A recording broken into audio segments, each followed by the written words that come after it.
Hola chicos, hemos visto la monarquía romana, hemos visto la república y ahora nos toca hablar del imperio.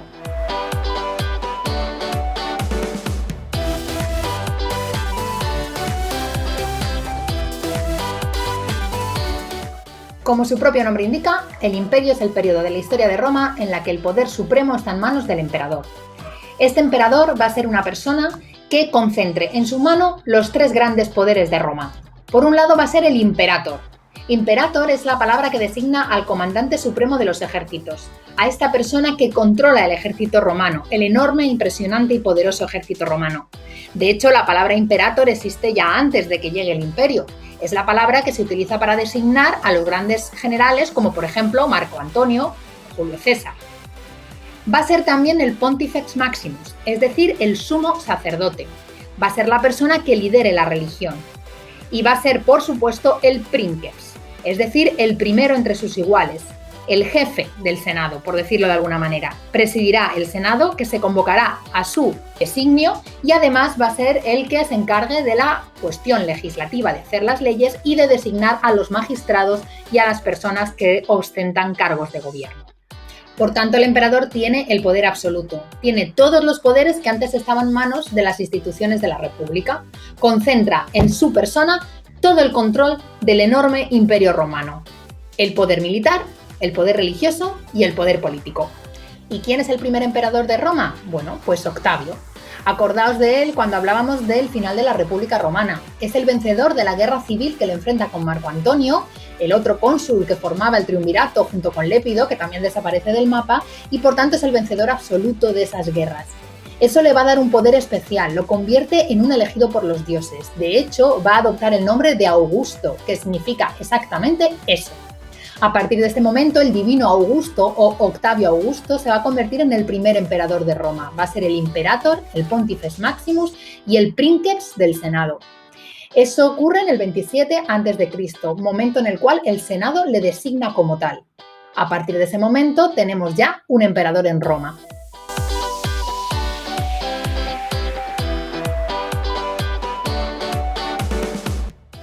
El periodo del imperio se divide, a su vez, en dos fases. El primer periodo, que llamamos Alto Imperio, y el segundo periodo, que llamamos Bajo Imperio o periodo de declive. El primero, la primera fase, que empieza en el 27 a.C. y que termina en el segundo siglo después de Cristo, es un periodo de estabilidad que se conoce como Pax Romana, es decir, paz romana. Ese periodo de paz romana se llama así porque supone el fin de las guerras civiles que habían asolado Roma en los años previos a la llegada de Augusto. Durante el periodo del Alto Imperio va a haber una estabilidad total dentro de las fronteras de Roma. Ya no hay más enfrentamientos entre romanos. Eso va a permitir que crezca Roma desde el punto de vista económico y desde el punto de vista militar, hacia el exterior. De hecho, es el periodo en el que se consiguen las máximas conquistas y con los emperadores Trajano o Adriano, el Imperio Romano llega hasta los límites más insospechados del norte de Europa y de Asia. En este periodo, además, vivimos un proceso súper importante, que es lo que llamamos la romanización, que supone que los pueblos conquistados, los territorios que estaban integrados dentro del Imperio Romano, empiezan un proceso de asunción de las costumbres y las formas de vida romanas que les convierte en romanos. Es la etapa en la que todos nos convertimos en romanos, nos sentimos romanos, hablamos latín y nuestras costumbres y nuestras formas de vida son las de los romanos. La época de declive o de bajo imperio es una época de crisis. Es una época en la que acaban las conquistas, empiezan los problemas económicos, vamos a tener un montón de problemas políticos que derivan de la corrupción y de golpes de Estado constantes y sobre todo vamos a empezar a tener problemas en las fronteras, con la presión de pueblos bárbaros que intentan penetrar en el Imperio Romano. Pero volvamos por un momento al periodo del Alto Imperio para hablar de las enormes conquistas que tienen lugar en este periodo y de los máximos límites que alcanza el Imperio Romano. Tenéis en naranja aquellos territorios que se conquistan en esta fase y que completan nuestro mapa del Imperio Romano. Si os dais cuenta, prácticamente toda Europa occidental está bajo dominio romano y no solo eso, sino que, como hemos dicho, se romaniza, es decir, se convierte en romana. También lo hace el norte de África por completo, gran parte de los territorios del Próximo Oriente y zonas muy norteñas como la del sur de las Islas Británicas y la zona del río Rin, que durante mucho tiempo van a ser zona fronteriza y de conflicto.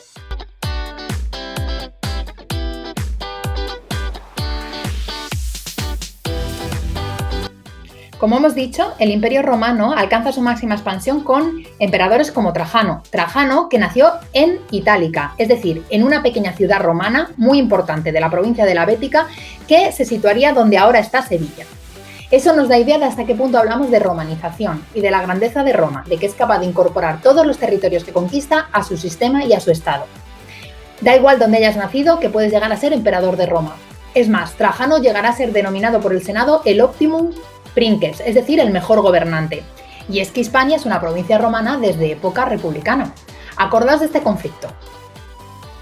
Sí, las guerras púnicas, que dan paso a los romanos a conquistar el territorio de la península ibérica. Bueno, pues durante este periodo republicano comienzan estas conquistas que van a ser terminadas en época de Augusto y que incorporan Hispania por completo al Imperio Romano.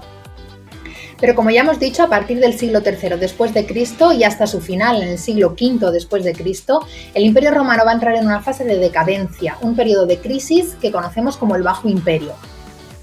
En primer lugar, tenemos problemas económicos. Estos problemas económicos proceden, en su mayoría, del final de las conquistas. Fijaos, las conquistas proporcionaban a Roma botín de guerra, es decir, ingresos. La falta de ingresos por menos botín va a suponer la necesidad de subir los impuestos para hacer frente a los gastos del Estado. Por otro lado, también supone el fin de las conquistas que hay menos mano de obra esclava, ya que los esclavos se conseguían fundamentalmente con cautivos de guerra. Al haber menos esclavos que son mano de obra gratis, eso supone que la producción va a decaer. Hay menos agricultura, menos minería, menos artesanía, o al menos menos trabajadores gratis para trabajar en estos sectores. El resultado es que suben los precios de los productos.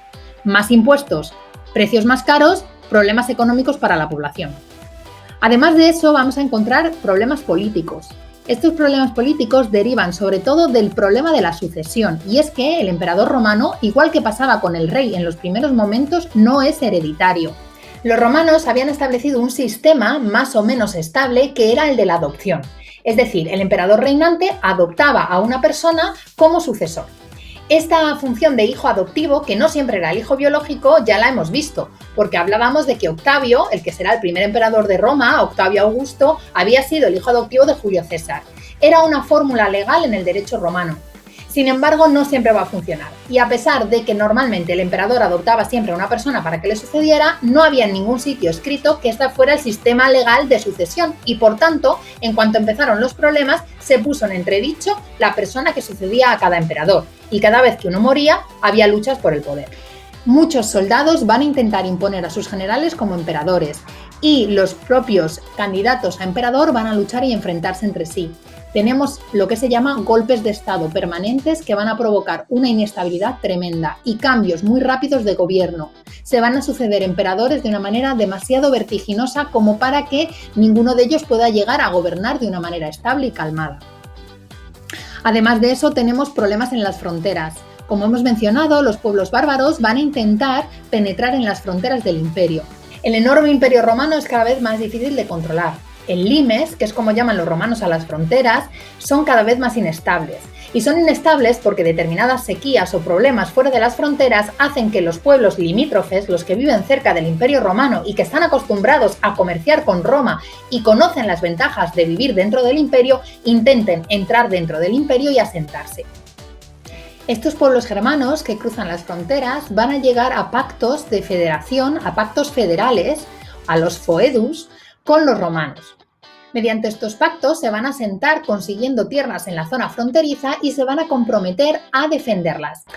Estos pueblos bárbaros, que recordad que bárbaro viene de la palabra griega que significa extranjero, se asientan en estas nuevas tierras que consiguen en la frontera y se integran dentro del ejército romano. Van a formar parte de lo que llamamos las tropas auxiliares, que son tropas que acompañan a las legiones y que están formadas por personas que no tienen la ciudadanía romana. Estas tropas auxiliares, que han existido desde los primeros momentos del imperio, incluso en momentos de la República, ahora son muy numerosas. De hecho, a partir del siglo III y de esta crisis, van a ser un porcentaje altísimo del ejército romano. Y tienen un problema, y es que al no estar romanizadas ni tener derechos de ciudadanía romana, su lealtad se centra exclusivamente en su general. ¿Eso qué va a hacer? Pues que agraven el problema de los golpes de Estado. Cada vez que muere un emperador y hay que nombrar a otro, muchas de estas tropas auxiliares de pueblos germanos y de pueblos bárbaros se van a levantar en armas para pedir que su general sea nombrado emperador y lo van a imponer muchas veces por la fuerza. Toda esta inestabilidad va a obligar a los últimos emperadores del periodo a buscar soluciones para intentar controlar la administración del imperio. Finalmente, la más radical va a ser la que adopte el emperador Teodosio, que va a dividir el imperio en dos. Así, en el 395, el emperador Teodosio deja el imperio a sus dos hijos. La parte occidental se la deja a Honorio y la parte oriental se la deja a Arcadio. A partir de este momento vamos a tener dos emperadores, uno para cada zona del imperio. El imperio occidental y el imperio oriental se dividen, cada uno con su capital. El imperio occidental tendrá su capital en Roma, mientras que el imperio oriental tendrá su capital en Constantinopla, la ciudad fundada por el emperador Constantino y que actualmente conocemos como Estambul. Terminamos el siglo IV después de Cristo con el imperio dividido en dos. Por un lado el imperio occidental y por otro lado el imperio oriental. Veremos qué sucede en el siglo V cuando los pueblos germanos invadan la parte occidental y terminen con el último de los emperadores romanos, poniendo fin a la etapa de la historia antigua y dando comienzo a lo que se llama la Edad Media. Hasta la próxima.